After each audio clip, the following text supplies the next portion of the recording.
sure it's a long way from Congress, Good morning. You mind if I sit? No. Okay. It's more comfortable. Anyway, I'd like to tell you the thing about my name, Johnny Junior Vickers. Now, it wasn't always like that. I didn't find out till after I was 17 that my name was Johnny Junior Vickers. Before then, my dad was named John, and so my mother called him Johnny. When I was born, she told the doctor that, he said, well, what kind of name you want to have? And she said, Johnny Jr. So, but outside of that, she kept insisting my name was John, so I went by John. So when I asked for to join the Navy at 17, she went ballistics. So then I said, there's an easier way. So my dad, he's kind of laid back, so I went to him with my paper, and he says, yeah. Of course, he understood. He was drafted in the Army in 1941. So when I got to boot camp, about 2 weeks after I was there, they rushed me up to the personnel office and says, and it scared the heck out of me, because I said, uh-oh, man, they're going to dump me out of the Navy. What did I do wrong? So I got there, and they had all the papers spread out that I had signed John Vickers, Jr. I had to change it all to Johnny. So my middle name is Junior. My mother had it Junior on the last. But anyway, I'm past that part. But anyway, when I got into boot camp, and after I finished there, then they told me, okay, you're going up to Camp Shoemaker, and we're going to send you overseas. So they said, well, you got 5 days traveling time, 2 days proceed. And you come back tomorrow. Now, this is in Los Angeles.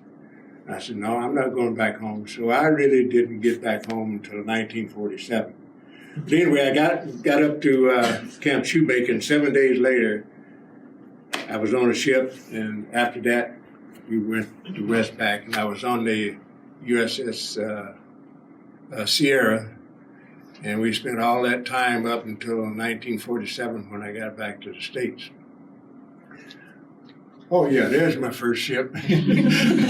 And so when we came back, and I went home the first weekend, my folks lived in Pasadena, but I wanted to tell you, I was born and raised in Conway, Arkansas until I was about 10 years old. How many of you have been to Arkansas? Okay, how many have been to Little Rock? Okay, you're going north, and about 20 miles out, what did you pass? Conway. You passed this little old country hick town of mine called Conway. It's small. Anyway, I'm kind of getting ahead of myself, but anyway, it's going to be tied into my cousin, which was, I know you all have heard. How many of you heard of Tuskegee Airmen? Okay, I'll get to that later, but it kind of, the connection is making there to what I want to say. So after I got back, my neighbor across the street from my folks says, she's telling me, she said, your mother and dad almost got a divorce. I said, for what? When she found out your dad had signed the papers for you to go in the Navy, she went ballistic. She said, they were that close to getting a divorce. Believe it or not, my mother, during the letter writing or anything, she never mentioned that she was ticked off. And took her 16 years for her to like me being in the Navy. And the only reason that she got to like it is because after I came back, and then later on I went over to push boots. And so we had her down for a visit on the weekend, and my company was graduating. And they put on a good show. I don't know how many went through San Diego boot camp. Boy, you guys are really behind time, aren't you? Anyway, they put on a good show on your graduating company. Well, they go down to the Pueblo grinder, and then they put on a good show. And then when they're passing in review, And they're passing with the flag showing, my mother said, well, what company was that? Now, this is my first one. And I said, 541. And so by the time they passed in review, she was sitting there, and she jumped up and she was yelling at everybody, clapping. Oh, that's my son coming. I'm so proud of him. I said, it took us 16 years to even accept me and be in the Navy. So anyway, after that, we got to be pretty good friends. And this particular company, 541, that was probably the hardest job that I ever had in my 92 years of having it. I'm 92, but the hardest job I ever did, pushing boots. I had 80-man company. That was, to give you an example, when I picked up that company, I weighed 200 pounds.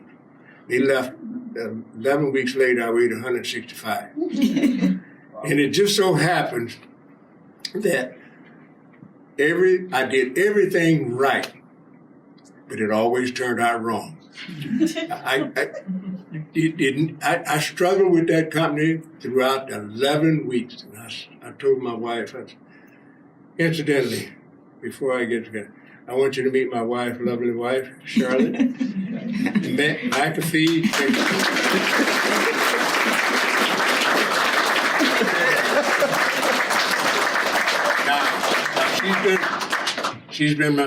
We've been married, she's been my soulmate for 70 years. And you're probably saying, how did you do it? Everybody asks us that. We were friends. Yeah. Then we were lovers. Now, a lot of people probably want to say, well, wait a minute, lover and then friends. No. Friends first. Made a pact. Anyway, that's the longevity. This is my son, Daryl Vickers.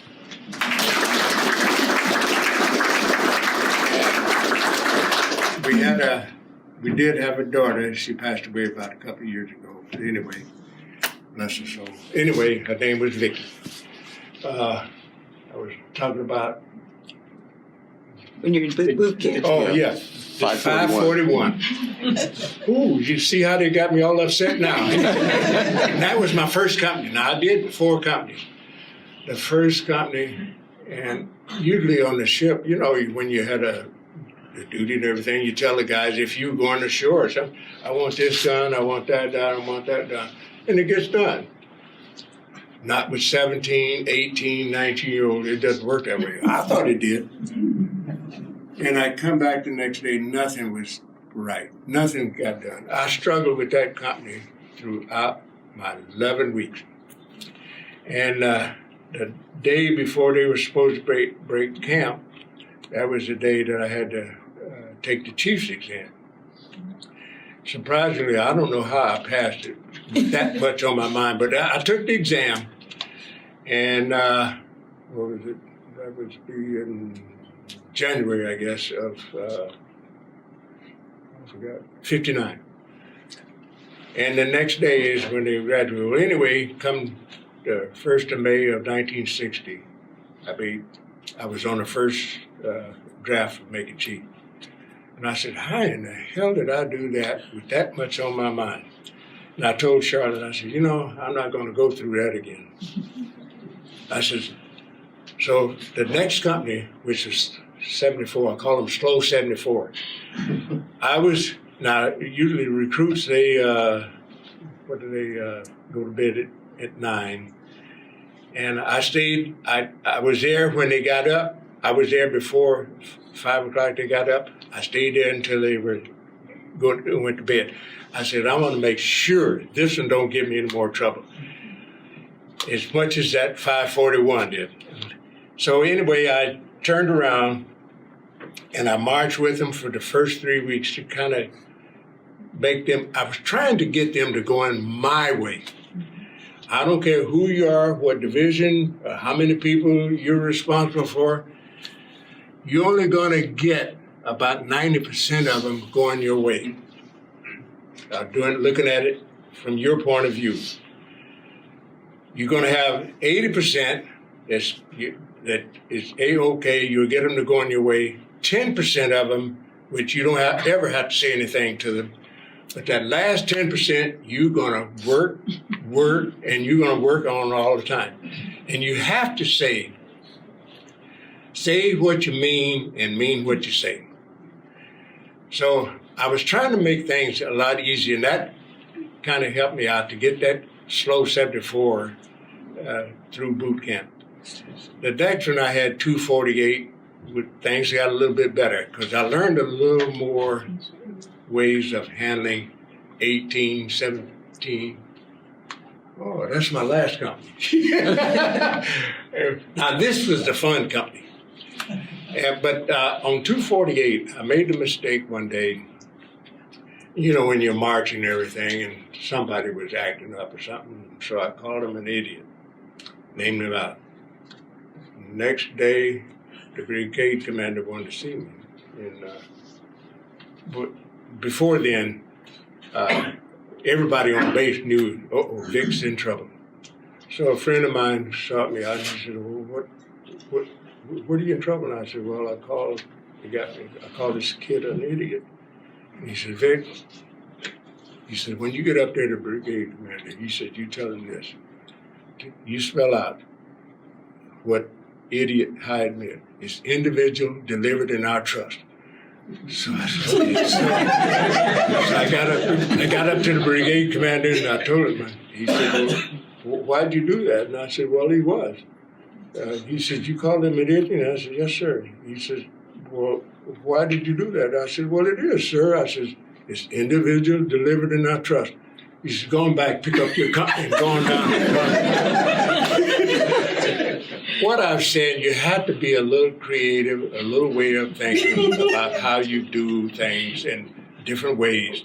Like I said, that first one taught me a whole lot, and I decided I'm not going to depend on them kids to do what I said, tell them to do later on. And so after that, now this one right here is particularly interesting to me. Like I said, I can't see how I can't remember what the middle section, the 74 and the 248. I can remember what that first one did. It like to kill me. And then the last one, my last company, I said, I'm going to make this one a fun company. Now, you look at all those people up there. Now, really, you're only allowed about 10, what they call recruit petty officers. That's your little petty officer. If you notice the one up there on the left, we got a little shiver on and everything. And they, so when this last company got up there, I made all those people some type of petty officer. And how that got started, we had a hepatitis epidemic to come along. And so that meant we had to carry these pills. Well, if you had left the pills in the barracks, I said, man, you're up at one end of the base, now you got to go down to your barracks. So I decided, I said, I'm going to make me some petty officers. So I had what they call a pill PO. I had one guy to the roster to check off when they got the pill. And then I always make sure we were close to a grinder who had all kind of water fountains. I had the water PO. He's the guy that kept the nozzle on for them to drink their water. And so we didn't have to go back to the barracks and waste all that time. So when we got, now this is in the 5th week, you take these pictures to start out your company.